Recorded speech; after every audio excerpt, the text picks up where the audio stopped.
अस्सलाम वालेकुम दोस्तों, उम्मीद करता हूं आप खैरियत से होंगे। आज की हमारी वीडियो का टॉपिक रिजिक्स टैबलेट के ऊपर है। रिजिक्स टैबलेट में 10 मिलीग्राम सिट्राजिन पाई जाती है, जिसको एलर्जी की उसी तरह की अलामात में हम इस्तेमाल करते हैं।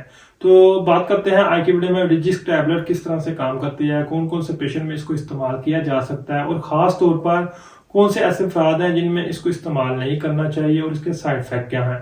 तो वीडियो को एंड तक लाजमी देखिएगा। अगर वीडियो पसंद आए तो वीडियो को लाइक कीजिए, चैनल को सब्सक्राइब कीजिए ताकि हमारी लेटेस्ट वीडियो आप तक पहुंचती रहे। तो बात करते हैं सबसे पहले ये किस तरह से काम करती है।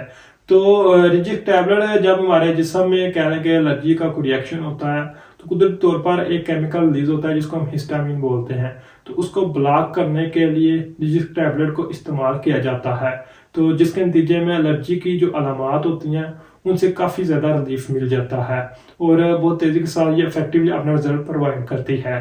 तो बात करते हैं इसके बाद रिजिक्स टैबलेट के यूजेस की।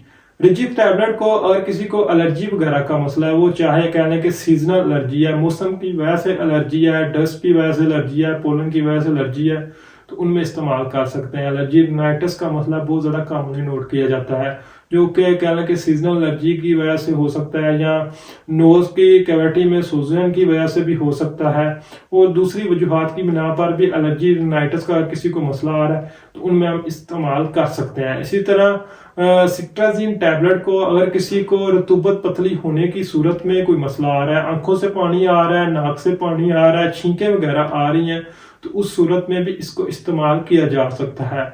और यहाँ पर यह बात भी याद रखें कि एस्थमा के पेशेंट में सिट्राजिन को इस्तेमाल करने से एहतियात करनी चाहिए, क्योंकि जब उनको हम इस्तेमाल करते हैं जो ब्रोंकियल सिक्रीशन होती है वो गाढ़ी हो जाती है, जिससे उनकी कहने के कंडीशन वर्स होने के चांस होते हैं, मतलब कि उनकी तबीयत ज़्यादा ख़राब हो सकती है, खांसी और सांस में तंगी का मसला ज़्यादा हो सकता है, क्योंकि सिट्राजिन के इस्तेमाल करने से जब उनकी ब्रोंकियल सिक्रीशन थोड़ी सी गाढ़ी होगी तो उनको सांस लेना और कहने के दूसरे प्रॉब्लम ज्यादा होने का खदशा होगा। इस तरह सिट्राजिन टैबलेट को और किसी को कहने के गले में कोई खारिश वगैरह का मसला आ रहा है तो उसमें भी इस्तेमाल कर सकते हैं। सिट्राजिन टैबलेट को उसी तरह के एलर्जिक रिएक्शन में भी इस्तेमाल किया जाता है कि अगर किसी को कोई मेडिसिन खाने की वजह से एलर्जी का मसला आ रहा है तो उसके नतीजे में भी इस्तेमाल कर सकते हैं। इस तरह सिट्राजिन टैबलेट को अगर कहना कि किसी केमिकल को खासतौर पर फीमेल में कोई ब्यूटी प्रोडक्ट को इस्तेमाल किया, क्रीम को इस्तेमाल किया, तो उसके नतीजे में कोई अगर एलर्जी का मसला आ रहा है तो उसके नतीजे में भी इस्तेमाल कर सकते हैं।